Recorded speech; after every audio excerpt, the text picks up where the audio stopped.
সিজদার রাতও ভোর হয়, নেশার রাতও ভোর হয়। হ্যাঁ, আজ রাত যে যুবক আল্লাহকে সিজদা দেয় তারও ভোর হয়, যে মদের নেশায় পড়ে থাকে তারও কি হয়ে যায়, ভোর হয়। স্বার্থপর এই দুনিয়া যুবক, নওজওয়ান মনে রাখো, স্বার্থপর এই দুনিয়া কারো কথা মনে রাখে না, কারো জন্য থেমে থাকে না।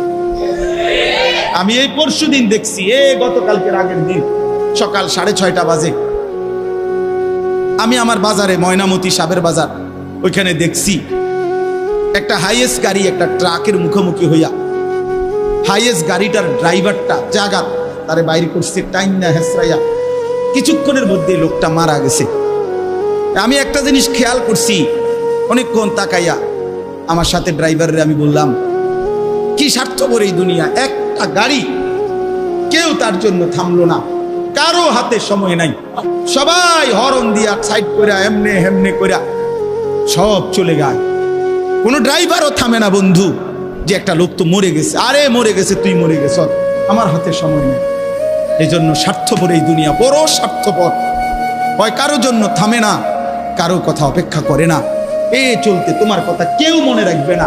তুমি যদি নষ্ট হয়ে যাও, তুমি যদি কবরে আযাব হয়, তোমার যদি জাহান্নামের আগুন তোমারে পুড়তে হয়, আল্লাহর কসম বন্ধু, তোমার পতন তুমি করে দিলা, নিজেরে নষ্ট তুমি করে দিলা, শেষ পর্যন্ত দেখবা কেউ তোমার কথা মনে রাখবে না। এই পৃথিবী ধোঁকা, ধোঁকা। চলো এই জন্য আল্লাহর দিকে ফিরে আসি।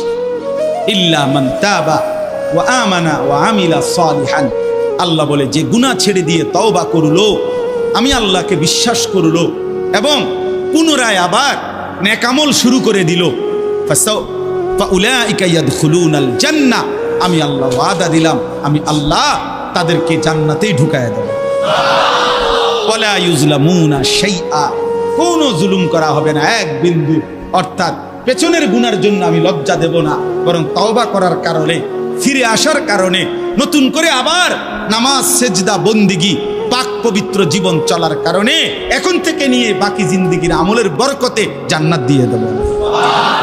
এই জন্য প্রিয় সন্তান, প্রিয় কিশোর, নওজওয়ান, যুবক, চলো ইনশাআল্লাহ বদলাইবার সিদ্ধান্ত নেই। সবাই এই পরিমাণ শাহওয়াত, এই পরিমাণ অবৈধ কামনা বাসনা, নারী ছবি অশ্লীলতা বেহায়াপনাতে মাতাল হয়ে গেছে বন্ধু, চারিদিকে, সমাজের চারিদিকে। হজ্জের সফরে ছিলাম, যে কয়দিন যাই খোঁজ খবর নিছি, দেশের খবর একটাই, হত্যা, খুন, ধর্ষণ, নারী নির্যাতন।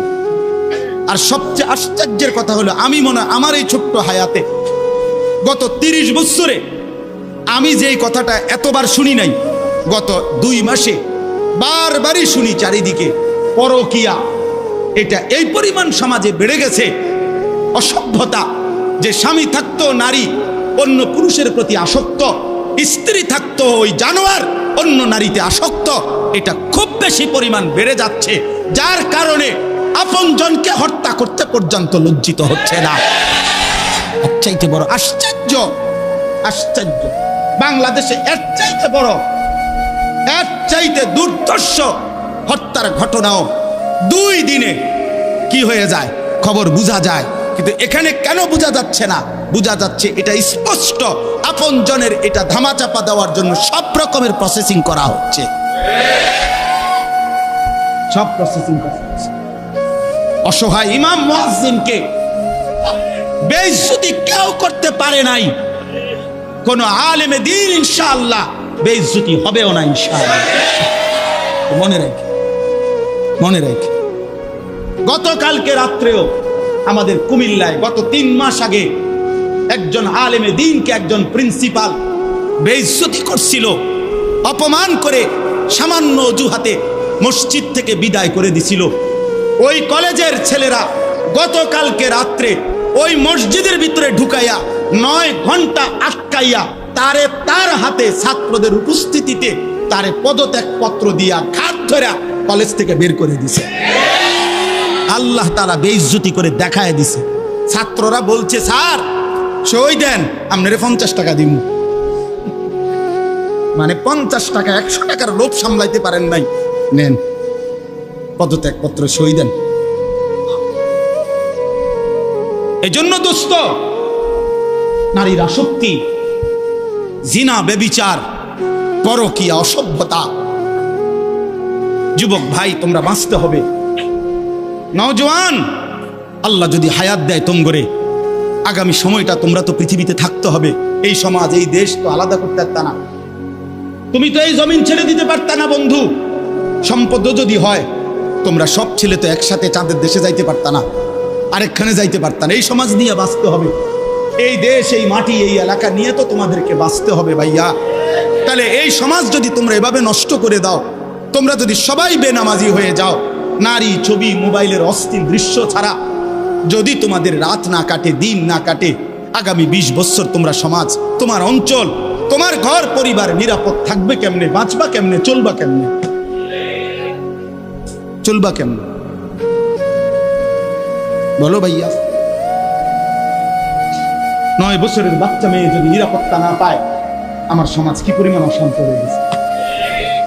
হ্যাঁ, কেমনে বাঁচবা ভাই? তোমারও তো বোন আছে, তোমারও তো ছোট্ট বোন আছে, তোমারও তো ছোট বোন আছে, তোমার বোনেরও তো নিরাপত্তা দরকার। তুমি তো এই সমাজ থেকেই, এই পৃথিবী থেকেই কোনো না কোনো নারীকে বিয়ে করবা, তারও তো চরিত্রের পবিত্রতা দরকার, দরকার না? তো কেমনে মিলবে ভাইয়া? কেমনে মিলবে? সবাই যদি এমন চরিত্রহীন হয়ে যাও, নারী ছাড়া, ছবি ছাড়া, মোবাইল ছাড়া, উলঙ্গ দৃশ্য দেখা ছাড়া তোমাদের রাত কাটে না, দিন কাটে না, আমার সন্তানরা কেমনে আগামীর পৃথিবীতে তোমরা বাঁচবা ভাইয়া বলো? তোমাদের অনেক ছেলের চেহারা দেখলেই তো বোঝা যায় কতদিন হয় নামাজ পড়ে, কতদিন হয় মালিকরে একটা সেজদা দেয়। চুল নিয়ে এত ব্যস্ত হয়ে গেলা কেন? চুলের ফ্যাশনের উপরে এত অস্থির হইলা কেন? কে দেখে তোমার চুল? কীর্ত দেখে? কারে দেখাও এসব চুল? মানুষের আর কাজ নাই, মানুষই বুঝি বইয়া বইয়া তোমার চুল দেখবে। তুমি যে সারাদিন চুল নিয়ে ব্যস্ত, শরীর পূজা, দেহের পূজা এভাবে করছো কেন? সারাক্ষণ বুঝি এই শরীর, এই দেহ, এটা নিয়েই ব্যস্ত হয়ে গেলা। সারাক্ষণ একটা নারী বুঝি, একটা নারী, একটা ছবি, একটা বেডি, একটা উলঙ্গ দৃশ্য, এর জন্যই পৃথিবীতে আসা। এই রাত দিন বুঝি মোবাইলে দেখবা, ছবি দেখবা, নারী দেখবা, সারাদিন বুঝি নারীর জন্যই পৃথিবীতে আসা। তোমার আর কাম নাই, আর কোনো উদ্দেশ্য নাই দোস্ত আমার। ঠিক হলো না, ঠিক করলা না ভাইয়া, ভালো করলাম। অর্থাৎ যারা নামাজ পড়ে না, আল্লাযীনা তারাকুস সালাহ, টোটালি নামাজ যারা ছেড়ে দিছে, তারা প্রজন্মের উত্তম তো না, নিকৃষ্ট না, তারা কোনো জেনারেশনে না, তারা কোনো মানুষে না, তারা কোনো কিচ্ছু না, এর কোনো গণাতে ধরে নাই। ওই প্রথমেই বাদ গণাত করছে, অরে নিকৃষ্ট হিসেবে বলতে চাইছে আল্লাহ এখানে যারা তাদের নামাজকে নষ্ট করে দেয়। তাফসীরের মধ্যে লিখছে নামাজ নষ্ট করে দেয় মানে কি? 1 নাম্বার, যে ব্যক্তি নামাজকে যথাসময়ে আদায় করে না, ইউআখিরুনাস সালাহ, তাখির করে, নামাজ সবসময় দেরিতে পড়ে। নামাজ সবসময় কখন পড়ে? দেরিতে পড়ে। আল্লাহ তাআলা বলছেন ওরা ওই সমাজের নিকৃষ্ট মানুষ। ফাওয়াইলুল লিল মুসাল্লিন আল্লাযীনা হুম আন সালাতিহিম সাহুন। আল্লাহ তাআলা বলেন ওই নামাজীদের জন্য জাহান্নাম। ওয়াইল, জাহান্নামের একটি গুহা, জাহান্নামের একটা অংশ, জাহান্নামের ভীষণ আযাব। আল্লাহ তাআলা বলছে তারা আল্লাযীনা হুম আন সালাতিহিম সাহুন, যারা তাদের নামাজের মধ্যে সাহুন, অলস, নামাজকে সবসময় দেরি করে, নামাজকে সবসময় দেরি করে। জোহরের আজান হইছে 1টা বাজে, এবারে জোহরের নামাজ পড়তে গেছে 4:30 বাজে, 4:30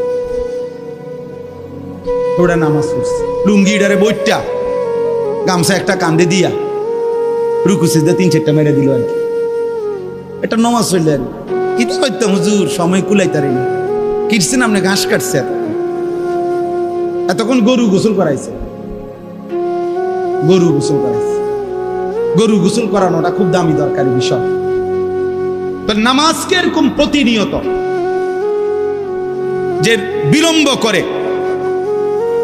বিলম্ব করে আল্লাহ তাআলার কোরআনের ভাষায় তারা নিকৃষ্ট মানুষ, নিকৃষ্ট মানুষ। আদাউস সালার অন্তর্ভুক্ত, আদাউস সালার অন্তর্ভুক্ত নামাজকে বিলম্ব। আচ্ছা, হাদিসের মধ্যে আছে, কোরআনেও আছে, যে ব্যক্তি নামাজে অবহেলা করে, আল্লাহর কসম, আল্লাহও বলছে, নবীজিও বলছে, সে মুনাফিক। ইন্নাল মুনাফিকিনা ইউখাদিউনা আল্লাহ ওয়া হুয়া খাদিউহুম ওয়া ইযা কামু ইলাস সালাতি কামু কুসালা।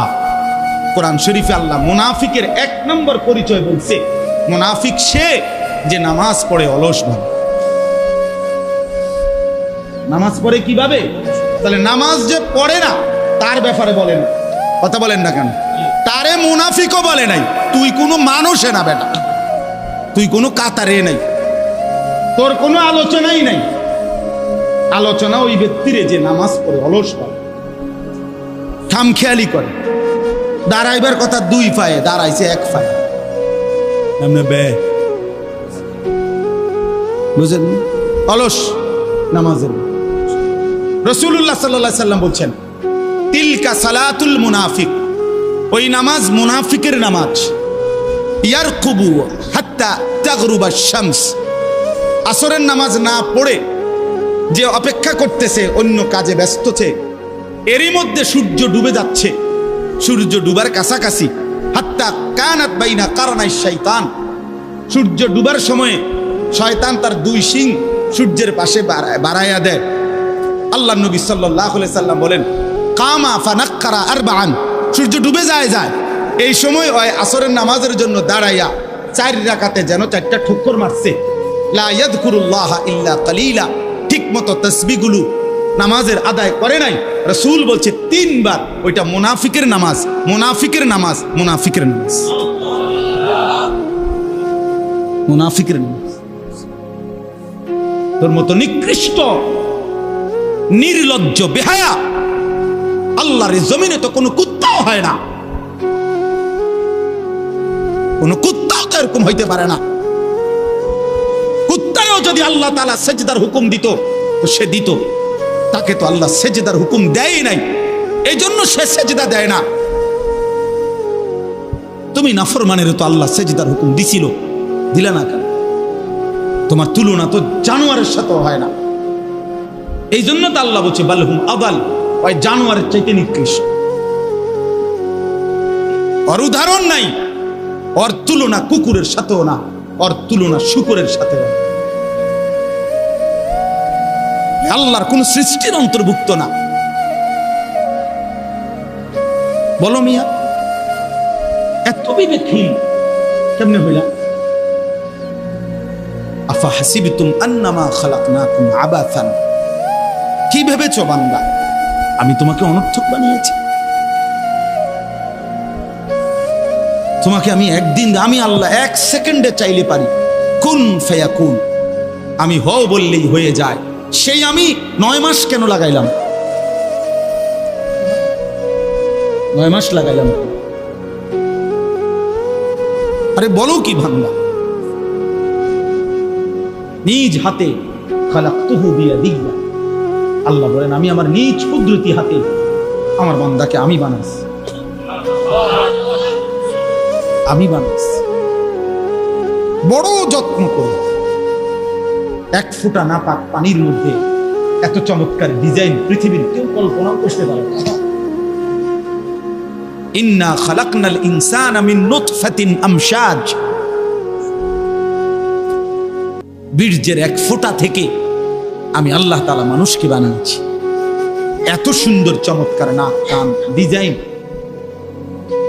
কোন পানির 1 ফোঁটার উপরে, 1 ফোঁটা পানির মধ্যে কেউ কোনো ডিজাইন করুক, কি দিয়ে করবে? পানির উপরে ডিজাইন করে কেমনে? আবার রব্বুল আলামিন বলে সেই পানির নাপাক ফোঁটা দুর্গন্ধযুক্ত, আমি তার মধ্যে এমন সুন্দর একটা ডিজাইন করেছি।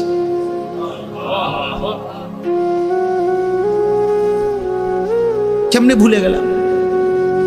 মা গাররাকা বিরাব্বিকাল কারীম, আমার মতো মেহেরবান দয়ালু মাওলা 24 ঘন্টা যে তোমাকে অজস্র অগণিত নিয়ামত দিচ্ছি, এই আসমান জমিন, এই চাঁদ সূরজ আলো বাতাস,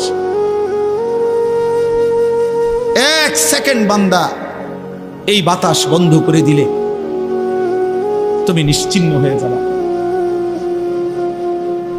তুমি এই পৃথিবীতে নিঃশ্বাস ত্যাগ করে মৃত্যুবরণ করবা। একটা নিঃশ্বাসের জন্য তুমি এতটা মুখাপেক্ষী আমি আল্লাহর কাছে, সেই আমাকে একটা সিজদা দিবা না?